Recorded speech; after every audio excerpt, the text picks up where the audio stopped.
Rana jewellers, মৌসুমী বাগডাঙ্গা বাজার। Phone number 9609196868।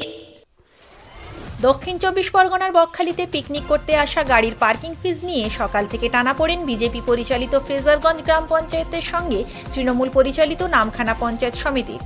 এলাকায় ফ্রেজারগঞ্জ থানার বিশাল পুলিশ বাহিনী। সকাল থেকে বন্ধ পার্কিং ফিজ নেওয়া। বচসা বিজেপির পঞ্চায়েত প্রধানের সঙ্গে পঞ্চায়েত সমিতির সভাপতি অভিষেক দাসের। দীর্ঘ সময় পর অবশেষে দুপুর 1টা নাগাদ কার্যত বিজেপি পঞ্চায়েতের হাত থেকে বকখালির পার্কিংয়ের দখল নিয়ে তৃণমূলের পঞ্চায়েত সমিতি। এই ঘটনায় প্রতিবাদে সোচ্চার হয়েছেন বিজেপির পঞ্চায়েত প্রধান ও পঞ্চায়েত সমিতির বিরোধী দলনেতা। অন্যদিকে তৃণমূলের পক্ষ থেকেও পাল্টা স্লোগান দেওয়া হয়।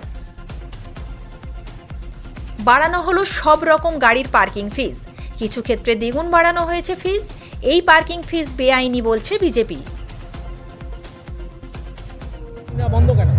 সমস্যা পার্কিং নেওয়া বন্ধটা এটা আমি সকালেই শুনেছি। অ্যাকচুয়ালি এটা হচ্ছে জিবিডিএর পার্কিং এবং পিকনিক স্পট।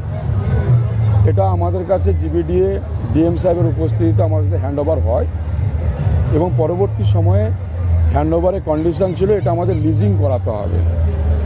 সেই মোতাবেক আমরা সেই কন্ডিশন অনুযায়ী আমরা লিজও করাই এবং প্রপারলি আমাদের যা প্রসিডিং ছিল নোটিশ করে এবং বিভিন্ন প্রসিডিং করে যা কিছু সরকারিভাবে থাকে আমরা এটা অকশন করাই। অকশন করানোর পরে যিনি ফার্স্ট বিডার হয়েছিলেন আরিয়ান এন্টারপ্রাইজ, ইনি ফার্স্ট বিডার হিসাবে ইনি লিস্টটা নেয়।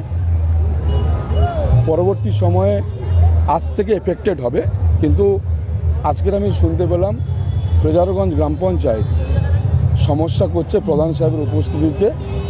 সেখানে প্রধান সাহেবকে অনুরোধ করেছি যে আপনার যদি কিছু থাকে তাহলে আপনি অবশ্যই এক্সিকিউটিভ অফিসার, আমাদের প্রশাসনিক লেভেলে অনেক দপ্তর আছে, সেখানে আপনি জানাতে পারেন। কারণ এইটা আমরা লিস্ট করার পরে 30 তারিখ প্রধান সাহেব অ্যাজ এ সভাপতি অন বিহাফ চেয়ার আমার নামে হাইকোর্ট হয়েছে, অনেক বিডিও হাইকোর্ট করেছে আপনার বিডিওর নামে এবং এসডিওর নামে। সুতরাং এটা যদি কোর্ট ম্যাটার আছে, কোর্ট ম্যাটার কিছু নেই, জাস্ট অ্যাডভোকেট লেটার আছে, রিড করা হয়েছে। সুতরাং যা কিছু উত্তর সেটা কোর্টের ম্যাটার থাকবে। কিন্তু যেহেতু জিবিডি আমাদের অর্ডার দিয়েছে অকশন করার জন্য, আমরা আরিয়ান এন্টারপ্রাইজকে আজকে আমরা প্রেসিং করে দেওয়ার জন্য আমাদের বিডিও সাহেবের প্রতিনিধিও এসেছেন এবং অ্যাজ এ সভাপতি আমি এসেছি। কিন্তু এখানে এই পঞ্চায়েতটা যারা ফ্রেজারগঞ্জ পঞ্চায়েত তো বরাবরই এখানকার পার্কিং জায়গা বরাবরই নয়, আপনারা জানবেন এটা ছিল পঞ্চায়েত সমিতির ল্যান্ড। কোনো ভ্যাকেন্ট যদি ল্যান্ড থাকে সেটা অন বিহাফ লোকাল যে অ্যাডমিনিস্ট্রেশন আছে পঞ্চায়েত সমিতি, সেটা ল্যান্ড থাকে, এটা ডেভেলপও পঞ্চায়েত সমিতি করেছে। আপনারা জানেন মাননীয় মুখ্যমন্ত্রী মমতা বন্দ্যোপাধ্যায় যখন গঙ্গাসাগর বকখালি ডেভেলপমেন্ট অথরিটি ঘোষণা করেন, তার পরবর্তী সময় আমাদের ফ্রেজারগঞ্জ এবং মৌসুমীর কিছু মৌজা সেখান থেকে দাঁড়িয়ে সেটা জিবিডির অন্তর্ভুক্তকরণ হয় এবং জিবিডি ডেভেলপমেন্ট করছে এবং ল্যান্ডের ক্ষেত্রে জিবিডির কাছে হ্যান্ডওভার হয়ে যায়। এখানে পিএইচই আছে, Gangasagar Bakkhali development authority office আছে। সেক্ষেত্রে দাঁড়িয়ে এবং ফ্রেজারগঞ্জ গ্রাম পঞ্চায়েত অ্যাপিল করেছিল জিবিডির কাছে, যখন মাননীয় মন্ত্রী বঙ্কিমচন্দ্র হাজরা মহোদয়, যিনি যখন জিবিডির চেয়ারম্যান ছিলেন, অ্যাপিল করেছিলেন একটা ল্যান্ড দেওয়ার জন্য। সেখানে ফ্রেজারগঞ্জ গ্রাম পঞ্চায়েত পান্থশালাও করেছে, কিন্তু এই জায়গাটা নিয়ে যেটা কিন্তু জিবিডি আমাদের কাছে হ্যান্ডওভার করেছে। এটা কোনো গ্রাম পঞ্চায়েতের কোনো ল্যান্ড ছিল না, এটা পঞ্চায়েত সমিতি ডেভেলপমেন্ট করে পঞ্চায়েত সমিতির ল্যান্ড ছিল, পরবর্তীকালে জিবিডির কাছে হ্যান্ডওভার হয়েছে।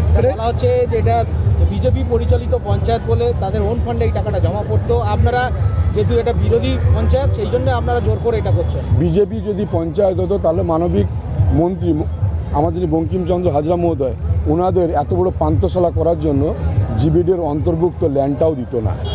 ঠিক আছে, সুতরাং একটা প্রধান আইন মোতাবিক চলবে, একজন বিডিও আইন মোতাবিক চলবে, একজন সভাপতি আইন মোতাবিক চলবে এবং পরবর্তীকালে যদি কিছু সমস্যা থেকে আমি বলে এসেছি যে আপনারা বিডিও আছে, এসডিও সাহেব আছেন, ডিএম সাহেব আছেন, জিবিডিএর চেয়ারম্যান আছে, ইও সাহেব আছেন, সেখানে আপনারা জানাতে পারেন। এক্ষেত্রে আমরা যে লিস্টটা যেটা হয়েছে সেটা কিন্তু পঞ্চায়েত সমিতির মিটিং করে তারপরে এক্সিকিউটিভ সাহেব একদম প্রপার প্রসেসে সেটা কিন্তু লিজিং করা হয়েছে এবং আমরা প্রপার প্রসেসে সেটা কিন্তু আমাদের জিবিডি কিন্তু হ্যান্ডওভার করেছি। আপনার নাম? আমার নাম অভিষেক দাস, সভাপতি নামখানা পঞ্চায়েত সমিতি। থেকে পার্কিং নেওয়া বন্ধ করলেন কেন আপনারা? কি এই পার্কিং জোন বা পিকনিক গার্ডেন, পিকনিক গ্রাউন্ডটা টোটালটা সেই 2000 সাল থেকে ফেজারগঞ্জ গ্রাম পঞ্চায়েত তার তত্ত্বাবধানে চালায়। ফেজারগঞ্জ গ্রাম পঞ্চায়েতের এই পিকনিকের যে ইনকামের টাকা ফেজারগঞ্জ গ্রাম পঞ্চায়েতের ওন ফান্ডে জমা হয়, সেটা দিয়েই ফেজারগঞ্জের ডেভেলপমেন্টের কাজ হয়, পাবলিক পরিষেবা দেওয়া হয়।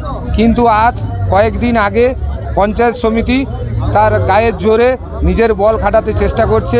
ওনারা উইদাউট পঞ্চায়েতকে ইন্টিমেশন না দিয়ে, পঞ্চায়েতকে কোনো নোটিশ না করে সেই পার্কিং গ্রাউন্ড ওনারা নিলাম করেছেন বেআইনিভাবে। সেই বেআইনিভাবে নিলাম করে কোনো একটা ব্যক্তির হাতে তুলে দিতে চাইছেন ফেজারগঞ্জের এই এত বড় সম্পত্তি। ফেজারগঞ্জ গ্রাম পঞ্চায়েত বর্তমানে যে তার সরকারি সুবিধা পেতে গেলে তার যে এপিএ পাস করতে হয় সরকারি নিয়মে, তার আইএসজিপির নিয়মে এপিএ পাস করতে হলে প্রত্যেক বছর তার নিজস্ব তহবিল 5% বাড়াতে হয়। ওনারা এইভাবে ফেজারগঞ্জের উন্নয়নকে স্তব্ধ করে দিতে চাইছেন। আপনারা বিজেপি পরিচালিত ফেজারগঞ্জ গ্রাম পঞ্চায়েত বর্তমান বিজেপি পরিচালিত জনগণের পঞ্চায়েত। প্রত্যেক মানুষের জন্য, প্রত্যেক মানুষের থাকার বার্তা নিয়ে, অঙ্গীকার নিয়ে আমরা পঞ্চায়েতে এসেছি। আমরা যেহেতু একটা বিরোধী পঞ্চায়েত, বিজেপি পরিচালিত পঞ্চায়েত, যেটা ওনারা সেই 20 সাল থেকে আজ পর্যন্ত নেওয়ার ওনাদের সময় হলো না।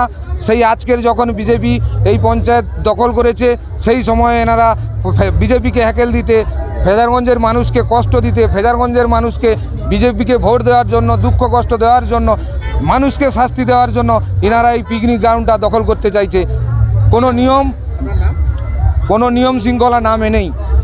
আমার নাম কাশীনাথ জানা, প্রধান ফেজারগঞ্জ গ্রাম পঞ্চায়েত। নামখানা থেকে প্রান্তিক বাংলা নিউজ টিম।